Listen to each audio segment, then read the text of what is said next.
So number 10, lalaki nga nagpanaya kag nagpalupok sang pusil sa Talisay City ang nakilala na. Ginapangita na siya sang kapulisan sa karon.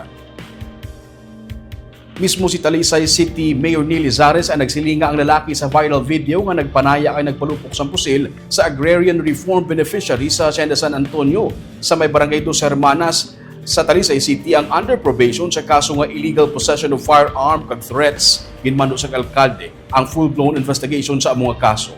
Sunod naman kay Lieutenant Colonel Salvador Trono, hepe sa Talisay City PNP, padayon ng Manhunt Operation batok sa mga persona. Pasakaan siya sa kaso ng violation sa Comelec gun ban, grave threats kag illegal discharge of a firearm. Sunod sa kay Lizares, ang pulis ang ginapaabot nga magasubmit sang report sa Prosecutor's Office subong nga adlaw. Sang Biyernes nag-viral ang video sa among nga lalaki nga nagpanaya kag nagpalupok sang pusil. Naging mainit ang sitwasyon sa tunga sa mga partido angot sa away sa duta sa among lugar. Ginmando man sa alkalde sa PNP ang pagmonitor sang sitwasyon sa among area.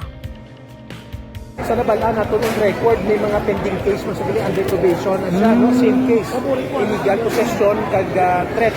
So nakistorya na kita kay Hepe nga by actually submit na nilang ang report, and by Monday ang fiscal ma-evaluate na kay basi mahulugan gid siya sang warrant of arrest.